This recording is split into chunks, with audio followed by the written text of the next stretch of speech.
नमस्ते बच्चों। तो रे ऑप्टिक्स के बेटे फोर्थ लेक्चर में हम पढ़ते हैं बेटे लीनियर मैग्निफिकेशन क्या होगा और आपके पास रिफ्रैक्शन क्या होगा, रिफ्रैक्शन ऑफ लाइट। इससे पहले हम पढ़ चुके हैं बेटे, मिरर फॉर्मूला पढ़ चुके हैं, relation between focal length and radius of curvature, इसको डिस्कस कर चुके हैं। तो आज डिस्कस करते हैं बेटे लीनियर मैग्निफिकेशन होता क्या है। तो लीनियर मैग्निफिकेशन का मीन है बेटे आपके पास कि सपोज मेरे पास क्या है, कोई भी मिरर है।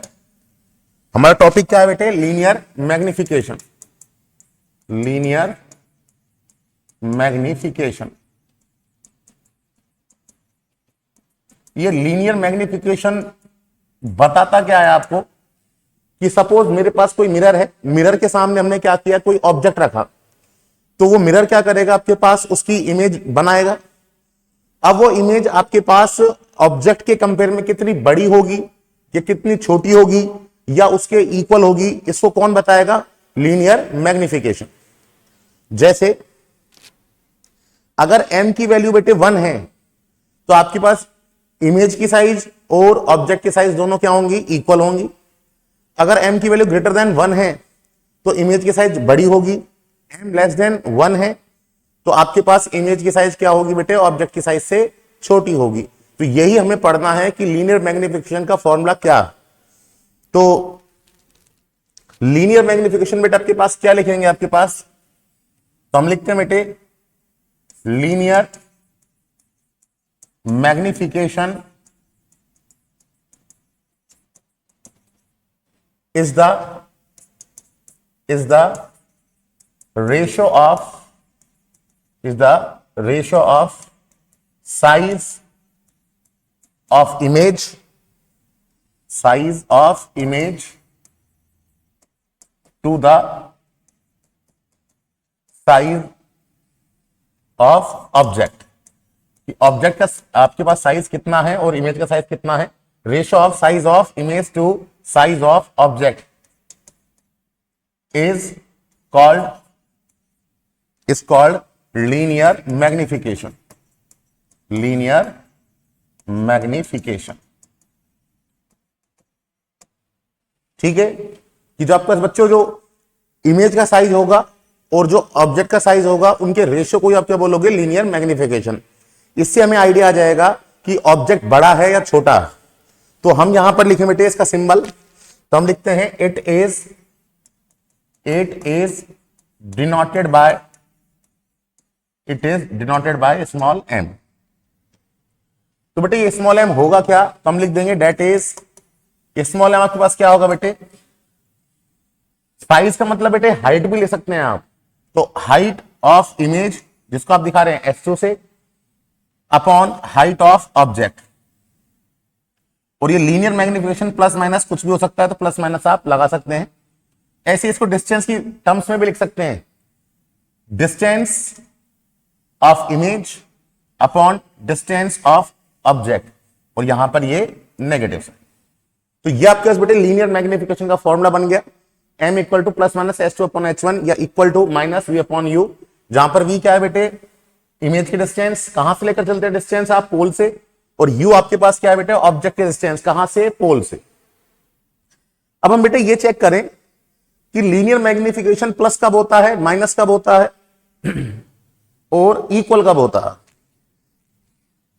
तो देखो फर्स्ट क्या है बेटा आपके पास, अगर आपके पास हम बात करें बेटे for real inverted image, for real and inverted image, real और इन्वर्टेड इमेज के लिए आपके पास m की वैल्यू क्या होगी। देखिए सपोज मैंने कॉनकेव मिरर ले लिया ये, ठीक है, यहां पर पॉलिश कर दी, ये प्रिंसिपल एक्सिस।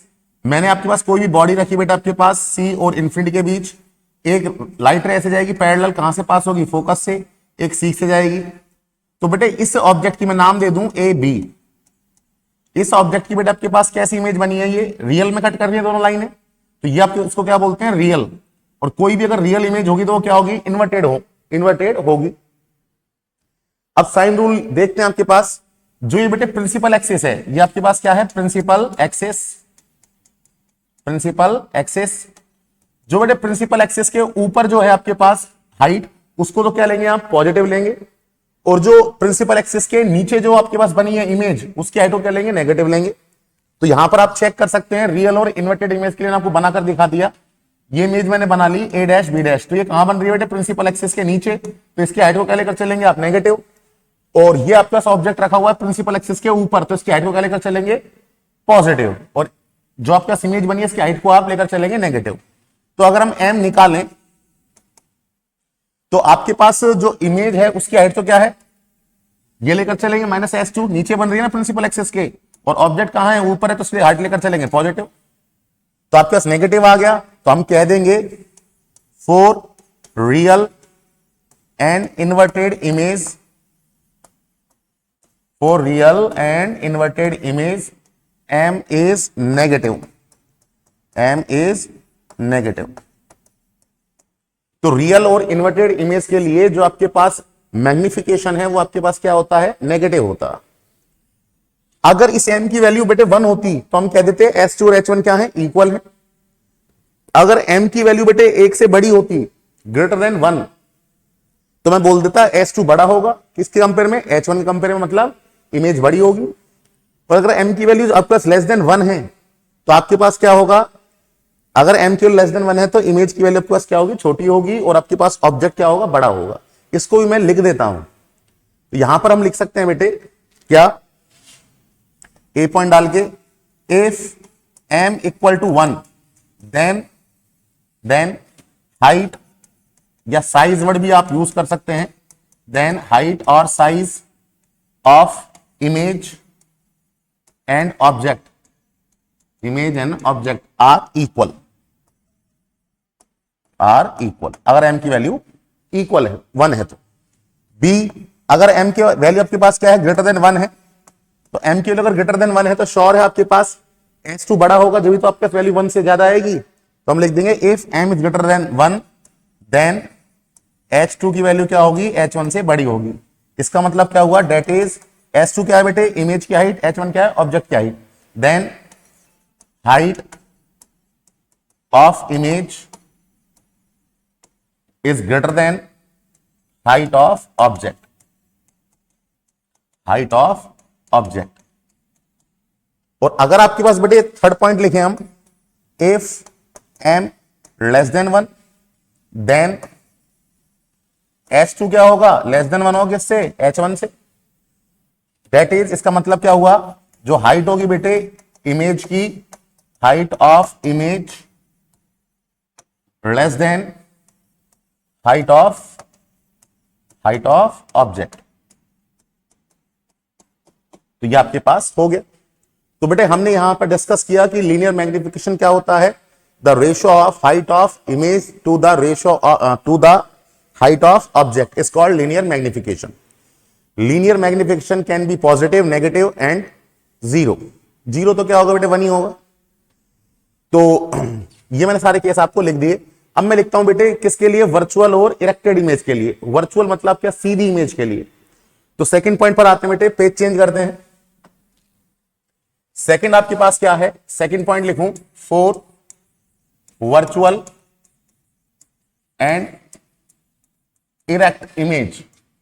वर्चुअल और इरेक्ट इमेज आपके पास क्या होती है, जो आपके पास क्या बने बेटे, सीधी बने। मतलब क्या हुआ कि मेरे पास बेटे ये मिरर ले लिया मैंने, ये प्रिंसिपल एक्सिस है। अगर मैंने ऑब्जेक्ट बेटे प्रिंसिपल एक्सिस के ऊपर लिया है ए बी, और इमेज भी क्या बने बेटे, प्रिंसिपल एक्सिस के ऊपर बने। रियल इमेज तो कहां बनती है बेटे, प्रिंसिपल एक्सिस के नीचे। अब क्या ये कहां बनेगी बेटे, प्रिंसिपल एक्सिस के ऊपर ही बनेगी, अगर सीधी बनेगी तो, ठीक है। और ये हमेशा कैसी बनेगी बेटे, वर्चुअल बनेगी, सीधी बनेगी। तो हम यहां पर लिख दें m इक्वल टू क्या होगा बेटे, इसके लिए इसकी हाइट को किससे दिखा रहे हैं, S2 से, इसकी हाइट को किससे दिखा रहे हैं, H1 से। तो H2 क्या होगा, पॉजिटिव, और H1 भी क्या होगा, पॉजिटिव। तो m की वैल्यू क्या आ गई, पॉजिटिव आ गई। तो हम लिख देंगे for virtual and erect image m is positive.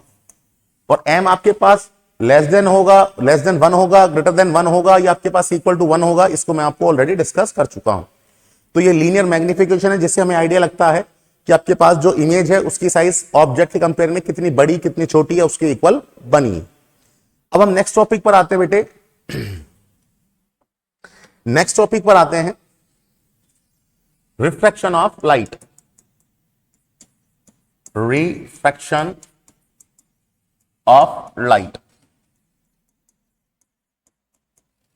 तो रिफ्रैक्शन ऑफ लाइट क्या होता है? हम बेटे रिफ्लेक्शन भी पढ़ चुके हैं। रिफ्लेक्शन में तो क्या होता है, लाइट रे जिस मीडियम से आपके पास आती है उसी मीडियम में टकराकर वापस लौट जाए, उसको बोलते हैं रिफ्लेक्शन। रिफ्रैक्शन क्या होता है? रिफ्रैक्शन क्या होगा बेटा, आपके पास लाइट रे है, ठीक है, वो लाइट रे अगर आपके पास एक मीडियम से आए और दूसरे मीडियम में आपके पास चली जाए, ठीक है, तो बेटे लाइट रे का जो पाथ है वो आपके पास क्या होगा, कुछ चेंज होगा। लाइट रे का जो पाथ है वो कुछ चेंज होगा। क्यों होगा? क्योंकि बेटे जो लाइट रे है उसकी बेटे अलग अलग मीडियम में जो वेलोसिटी होती है वो अलग अलग होती है।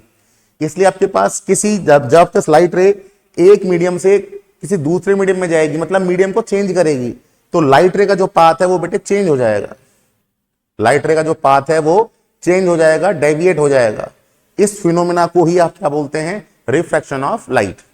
कि जब भी कोई भी लाइट रे आपके पास क्या होती है, एक मीडियम से दूसरे मीडियम में जाती, ठीक है। अब मैं यहां पर लेकर चलता हूं एक तो रेयर मीडियम और एक लेकर चलता हूं डेंसर मीडियम। अगर लाइट रे बेटा आपके पास एक मीडियम से दूसरे मीडियम में जाएगी तो वो अपने ओरिजिनल पाथ से क्या हो जाएगी, डेविएट हो जाएगी, ठीक है, विचलित हो जाएगी, ओरिजिनल पाथ से डेविएट हो जाएगी। इस फिनोमेना को ही आप क्या बोलते हैं, रिफ्रैक्शन। अगर लाइट रे रेयर से डेंसर आएगी, ठीक है, तो बेटे आपके पास क्या होगा, रेयर में तो वेलोसिटी क्या होती है, ज्यादा होती है, डेंसर में क्या होती है, कम होती है। तो आपके पास लाइट रे क्या होगी, नॉर्मल की साइड बेंड हो जाएगी। और अगर लाइट रे डेंसर से रेयर जाएगी तो आपके पास लाइट रे क्या हो जाएगी, डेंसर में वेलोसिटी कम होती है, रेयर में ज्यादा होती है, तो लाइट रे क्या होगी बेटे, नॉर्मल से दूर आपके पास बेंड हो जाएगी। तो इसकी डेफिनेशन आपके पास क्या होगी, इसकी डेफिनेशन पर जाते हैं बेटे। तो हम नोट्स लिखे हैं, इसमें क्या लिखेंगे आप देखो, यहां पर हम लिखे जो मैंने आपको समझाया था अभी, when light ray is going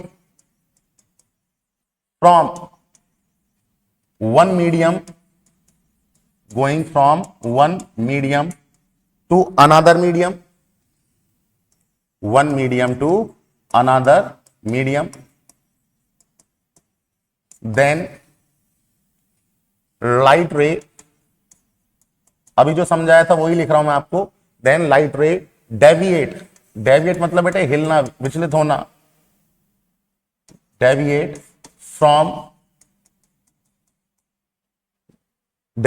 from its original path,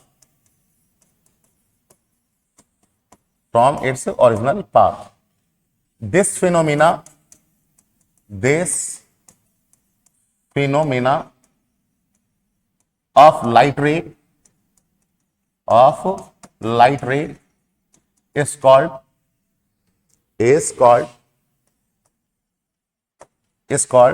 refraction, of light।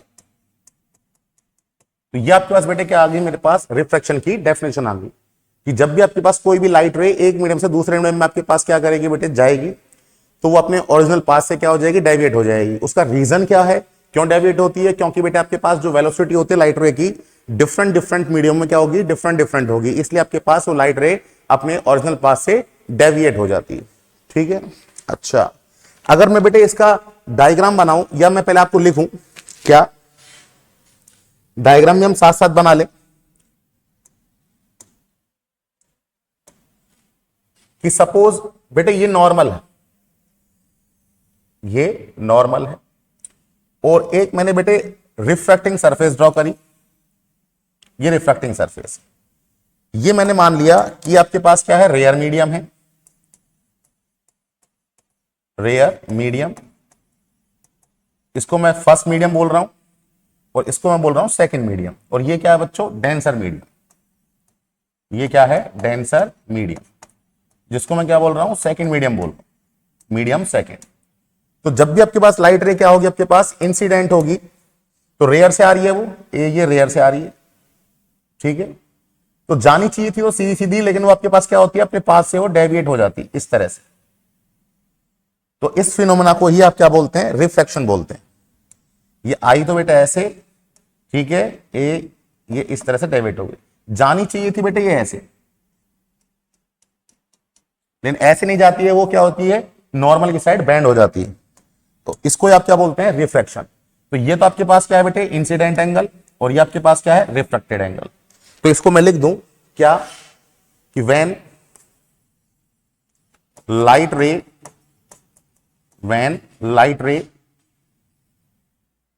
रे is going from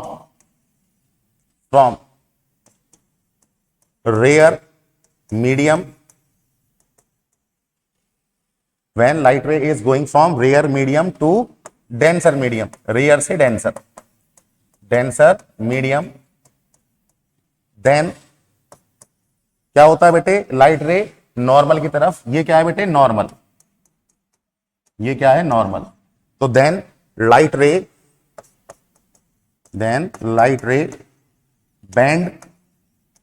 bend toward the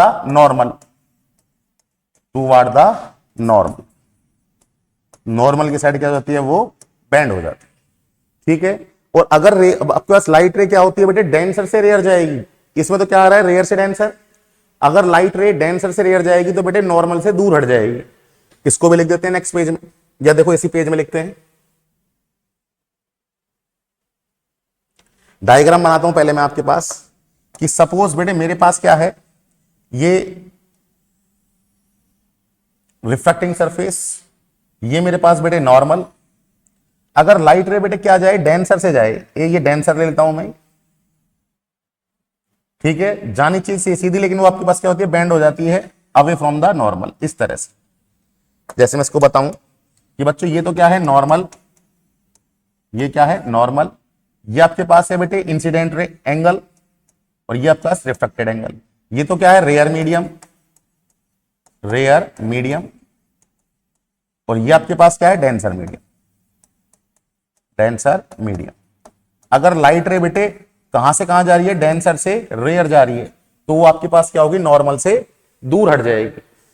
तो देखते हैं आपके पास, इसको लिखते हैं, कैसे लिखेंगे, when light ray is going from कहां से कहां बेटे, from denser medium to rare medium, then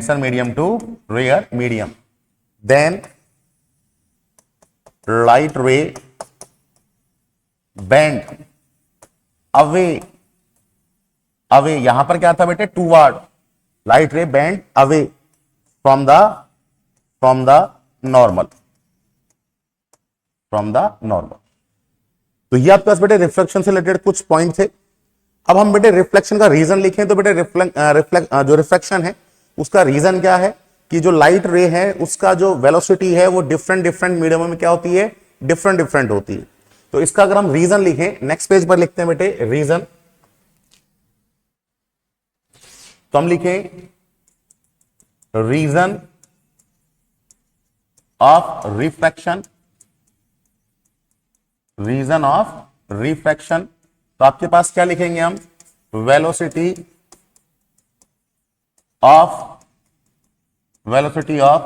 light ray is different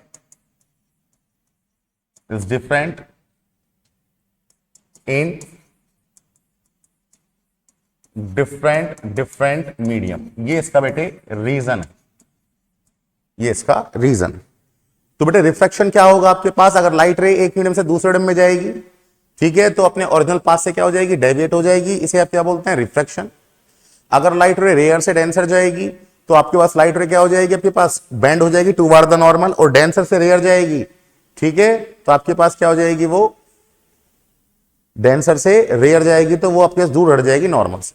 अब हम पढ़ते हैं रिफ्लेक्शन के लॉ। तो इसमें टॉपिक आता है बेटे law of reflection. Law of reflection. तो बेटे वही लॉ है आपके पास, law of refraction, law of reflection. तो फर्स्ट क्या है बेटा आपके पास, देख लीजिए, फर्स्ट वही है रिफ्लेक्शन वाला। आप देख लीजिए, अगर ये बोर्ड है, इस बोर्ड को अगर बेटे मैं क्या मानूं, एक प्लेन मानूं, तो आप देख लीजिए इंसिडेंट रे, रिफ्लेक्टेड रे और नॉर्मल तीनों एक ही प्लेन में है, इस बोर्ड पर इतने तीनों। तो आपके पास क्या हो गया बेटे, ये फर्स्ट लॉ हो गया। तो इसको कैसे लिखेंगे आप, फर्स्ट पॉइंट कैसे लिखेंगे, लिख सकते हैं आप ये क्या, कि इंसिडेंट रे कॉमा रिफ्रैक्टेड रे and normal lie in same plane,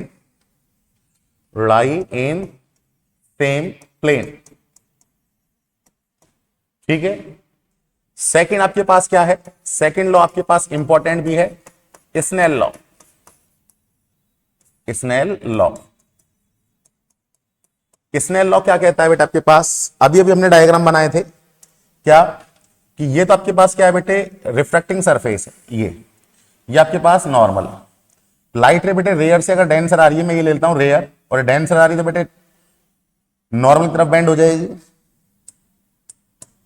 तो ये आपके पास क्या है बेटे, इंसिडेंट एंगल ऑफ इंसिडेंट, और ये आपके पास रिफ्लेक्टेड एंगल, ये आपके पास नॉर्मल, ये फर्स्ट मीडियम है, ये आपके पास क्या है, फर्स्ट मीडियम, रेयर मीडियम, इसका रिफ्लेक्टिव इंडेक्स क्या है बेटे, μ1, और ये आपके पास सेकंड मीडियम, ये क्या है, सेकंड मीडियम, ठीक है, इसका रिफ्लेक्टिव इंडेक्स कितना है, μ2। तो स्नेल लॉ ने क्या बोला कि अगर आपके पास जो साइन है, ट्रिग्नोमेट्रिक फंक्शन है साइन, अगर मैं साइन किसका ले लूं बेटे, इंसिडेंट एंगल का साइन ले लूं, और एक ये क्या है आर रिफ्लेक्टेड एंगल, इनका साइन ले लूं, तो इनका रेशो हमेशा क्या होता है, कांस्टेंट होता है, और उस कांस्टेंट वैल्यू को ही आप क्या बोलते हैं, refractive index of medium. That is, अगर इसका साइन लूं तो साइन आई, इसका रिफ्रैक्शन एंगल का साइन लूं तो साइन आर, ठीक है। इन दोनों का अगर मैं रेशो लूं तो आपके पास इनका रेशो आपके पास क्या होता है, एक कांस्टेंट के इक्वल होता है, और इस कांस्टेंट को आप क्या बोलते हैं, रिफ्रैक्टिव इंडेक्स। तो इसको बेटे कैसे लिखेंगे इस लॉ को, तो देखो आपके पास द रेशो ऑफ साइन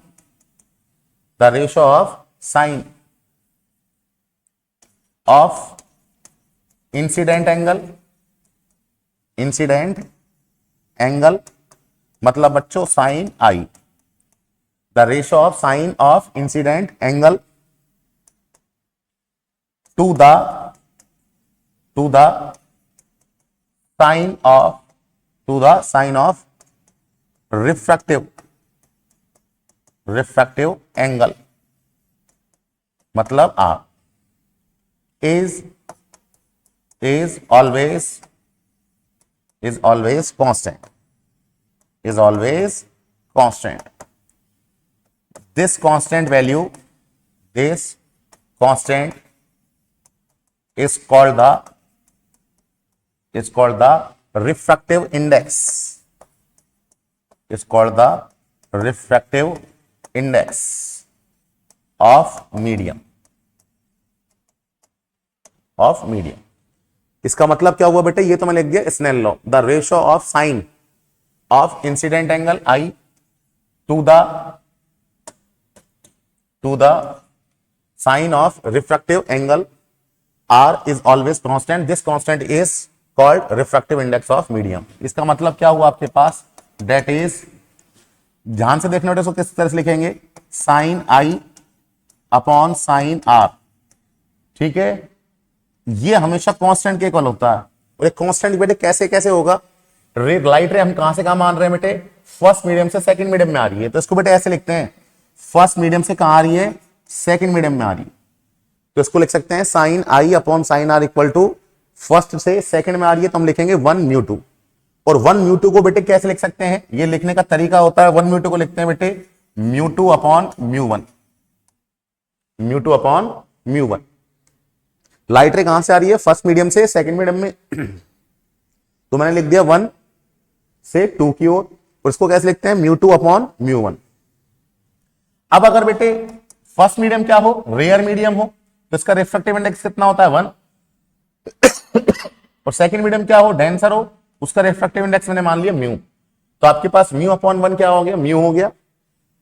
तो इसको बेटे मैं ऐसे भी लिख दूं, बेटे इन पर ध्यान देना, मीडियम कोई सा भी हो सकता है। मैंने कैसे लिखा, फर्स्ट मीडियम से सेकंड मीडियम में 1 μ2, और तो क्या लिख सकता हूं, μ2 अपॉन μ1। तो मैं लिख सकता हूं sine i upon sine r equal to mu. और ये कब पॉसिबल है, जब आपके पास एक मीडियम कैसा हो बेटे, रेयर हो, और एक क्या हो, डेंसर हो। और लाइट रे कहां से कहां जा रही है, रेयर से डेंसर जा रही है। और बेटे ये जो है ना μ2 अपॉन μ1 या 1 μ2, इसको क्या बोलते हैं आप, मैं लिख देता हूं इसको, where 1 μ2 equal to μ2 upon μ1, μ2 upon μ1 is called the refractive index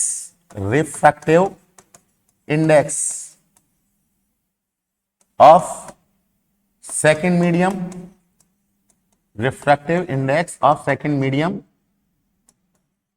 to with respect to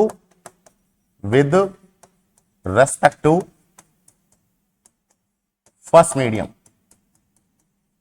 इसको बेटे इस तरह से पढ़ते हैं, 1 μ2 क्या लिख सकता हूं मैं, जो बेटे नीचे उसको ऊपर लिख दो, जो ऊपर उसको नीचे लिख दो। 1 μ2 को लिख सकता हूं μ2 अपॉन μ1, मतलब refractive index of medium second with respect to first medium.